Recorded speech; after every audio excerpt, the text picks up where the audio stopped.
What a lovely looking thing, nice and sharp down the back. It's got a few nicks on the paintwork. I'm not too bothered by them. What I am bothered by would be rust, because they have a reputation of rusting quite a bit. Originally produced by Attaboy TV for the Discovery Channel in the UK and Motor Trend in the US, Wheeler Dealers is all about cars, cars, and more cars. Mechanic Edd China kicked off the journey in Series 1 through 13, followed by Ant Anstead taking the wheel in Series 14 through 16, and now Marc Priestley joins the crew from Series 17 onwards. The mission? To rescue old, beat-up, but still lovable vehicles from the brink of doom. With a limited budget, they work their magic, transforming each car into a shining example of its make and model. From engine tweaks to bodywork miracles, these guys stop at nothing to turn rust into riches.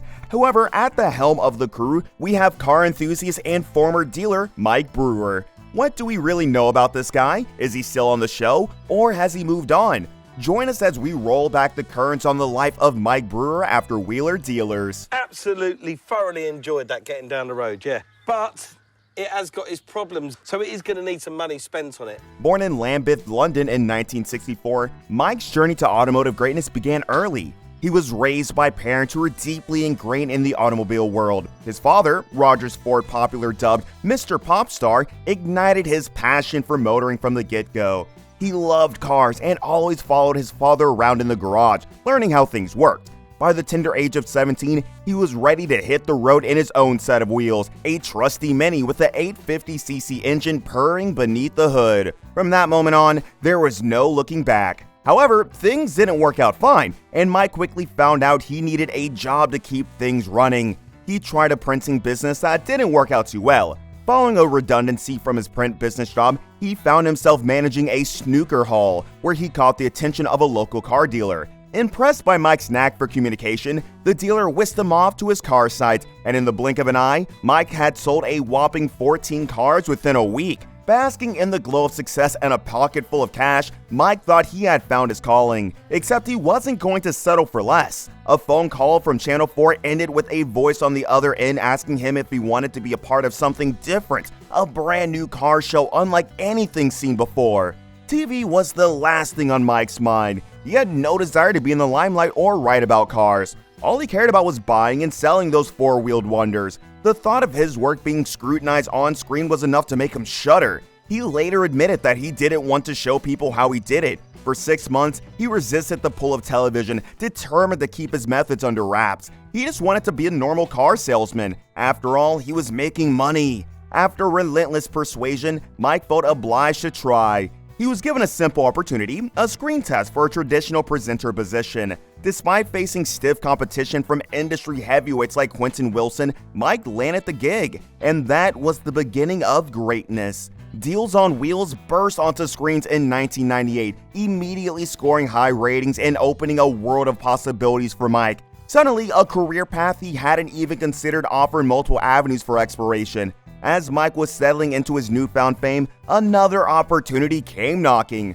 Top Gear, the holy grail of automotive television, came calling after just 3 weeks. Faced with this unexpected twist, Mike turned to Channel 4 for guidance. To Mike's surprise, Channel 4 was eager to keep him on board and offered him a spot on Driven, their very own Top Gear rival. Teaming up with motoring journalist Jason Barlow and a then unknown James May, he dove headfirst into the world of automotive entertainment.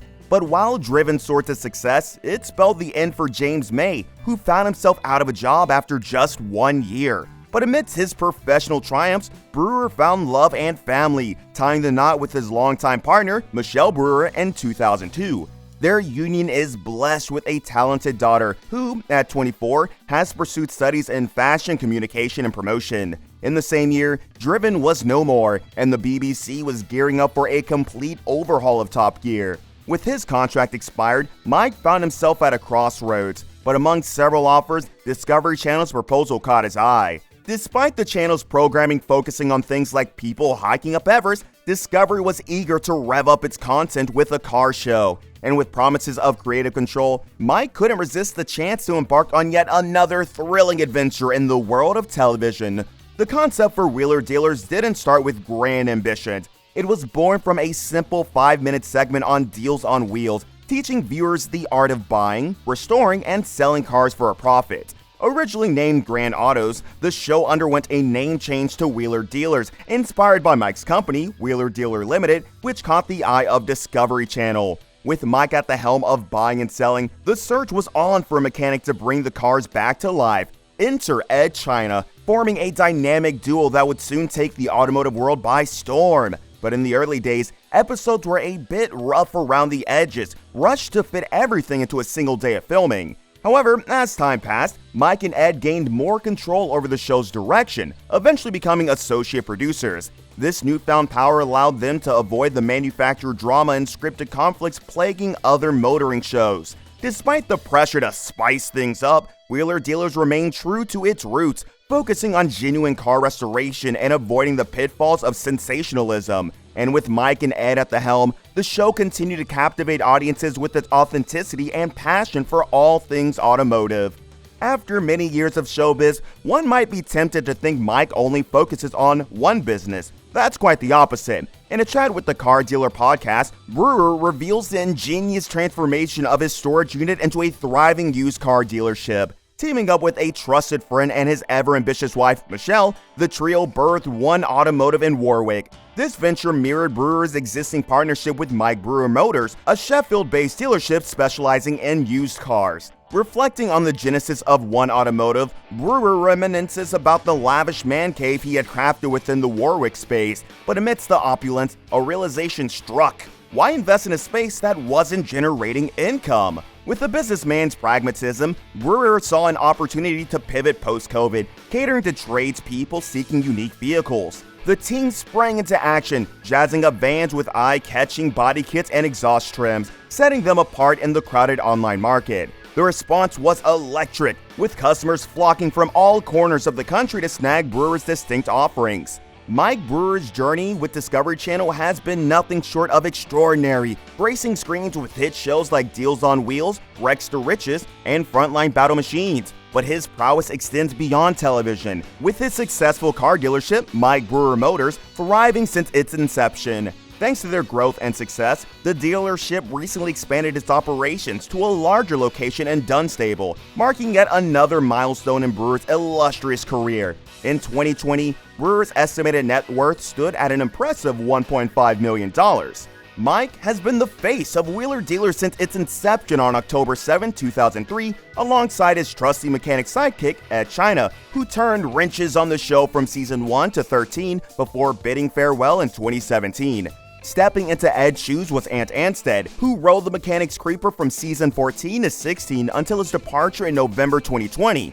Now the garage doors swing open to welcome Marc Priestley, a Formula One mechanic turned wrench wizard. Together, this dynamic duo scours the globe for hidden automotive gems, transforming dusty relics into shining masterpieces fit for a new owner. Their passion and expertise have earned them numerous accolades, including the prestigious Broadcast Journalist of the Year award not once, but twice. With a dedicated fan base of over 200 million gearheads worldwide, Wheeler Dealers has become a cornerstone of the automotive world, captivating audiences with its thrilling restoration adventures and infectious enthusiasm for all things on four wheels. Mike isn't just a one-hit wonder when it comes to television, he's a seasoned presenter with a diverse portfolio of shows under his belt. From Driven to Wheels on Deals, Mike has graced screens with his charismatic presence and expert automotive knowledge. Beyond his passion for cars, Mike Brewer is deeply committed to giving back to his community through various charitable endeavors. As the patron of Seesaw, a charity based in Oxfordshire, United Kingdom,